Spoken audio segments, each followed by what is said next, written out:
We're heading now to the room of the Last Supper, which for me it's more than that. But before that, there are two people that goes out. There actually goes out from the tomb of King David, and above it is the room of the Last Supper. Let's talk about that tomb. That room in a Jewish perspective, because let's face it, Jesus was a Jew. Then he came to Jerusalem 3 times a year. He had to be there as a Jew. This is Shloshet Regalim. 3 times God told us to be in Jerusalem. One of them is Shavuot, as you know it as Pentecost, 50 days after Passover. Passover is another another holiday that every Jew must be in the city, and that's why Jesus came to here. He didn't came for Pentecost; he came for Passover. And another place that mentioned in the Bible, New Testament, is Sukkot, the third time that every Jew must be in the city. But let's talk about Passover. As a Jew, you had to do the Passover meal inside the city. Then, in that case, think about what will happen to you. And if you reach a city, and let's say Olympic Games, and you will try to find a place to live. You know that the prices would go up, will rise, up. Then, in that matter, what I want you to understand is that God knew that and told the Jews who lived here, listen, you are living in a whole city, you must give a family that you don't know a place to live for free. Think about you. Are you going to give your place to someone that you don't know? No, but some people gave the roof. And that's one of the name of the cēnāculum, of the room, the Last Supper, the upper room. That's why we have to climb up from here to the room that is above it. And I want you to remember that there is a tomb of King David, a Jewish place. Think about it. We will continue to talk about it later on. Let's climb up to the room of the Last Supper. Welcome to the room of the Last Supper. It's coronavirus time that you can see that two things happening here. First of all, there's only one entrance. You cannot go out from there. Secondly, it's empty. It's Pentecost. Usually there are hundreds of people here. Let's talk a little bit about the room itself. Because there are two people, I don't know, pray or not praying. I don't want to disturb them. They'll understand here. We know that some of the Christians, Catholic for example, believe that it was Passover meal, and let me tell you as a Jew, it was Passover meal. Some of the Christians believe that it was the day before. That's why the Catholic eats the holy bread ostia, which is a matzah bread. That's what the Jews are eating in Passover, and the rest are eating bread. The first question that you will ask me is about the room itself. No, it's not from the 1st century. We believe that it was from the 12th century. The story of Jerusalem and Israel is not about destruction. And if you watch the movie of King David tomb that I uploaded just a few minutes ago, then you can see the stairs that lead to the tomb, and as you can see, it's closed too.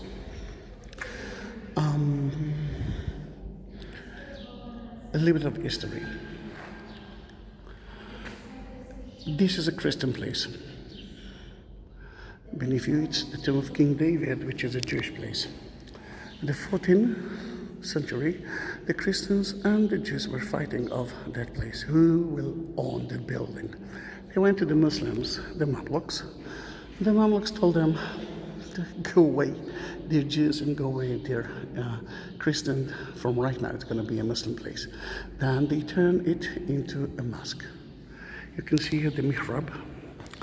You can find something like that in every mosque that tells you where Mecca is, and from here you can actually pray through Mecca. You can see some sentences. Oh, look at that beautiful stained glass made of. It's a Muslim stained glass. It's beautiful. Right, it's not praying, then you can go there.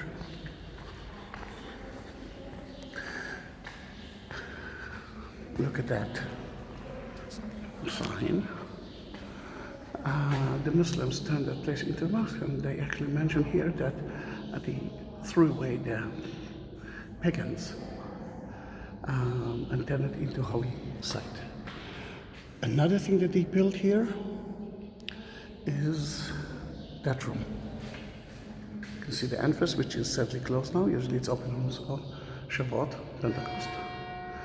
And it's a replica of the tomb of David there. And beneath it is Jerusalem. The Jews and the Christians were allowed to come here in Pentecost or Shavuot, but only to the replica. 1948, it became to be part of Israel. Sadly, they didn't, if you ask me, it's supposed to be a Christian place, not a Jewish place, but again, the idea that the church will be on top of a synagogue is still difficult. Two more things that I want you to see, actually three more things. First of all, a tree. This is the present that we got from the Pope in the year 2000. It's part of the letters of St. Paul that tells the new Christians why they hate the Jews. The Jews is the trunk. If you cut the trunk, the new branches will die too. Beautiful to see that. You think when he gave it us, he actually thought about one branch, but three different religions from the same source: Christian, Muslims, and Jews. Here you can see a Muslim place that above King David's tomb, or Prophet David according to Muslims, and you can see here a pillar, a column from the 12th century.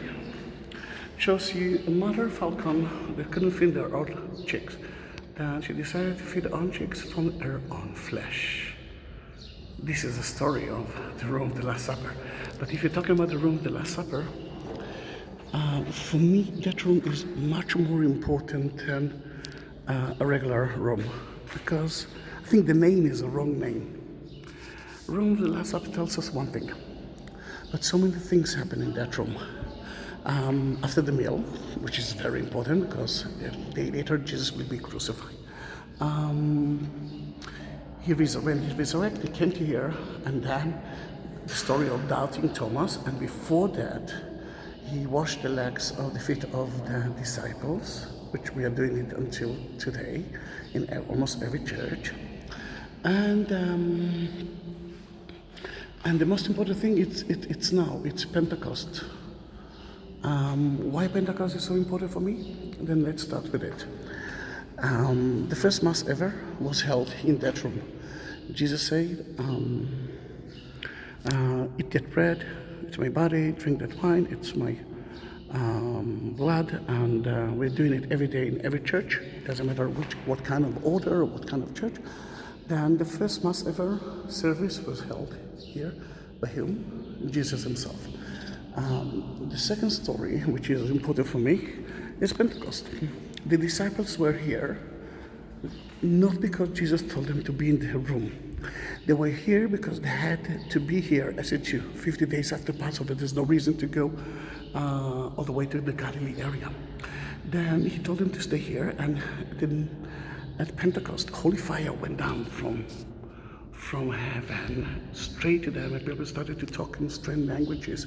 And in that case, for me, this is not only the first church ever, this is the center of Christianity.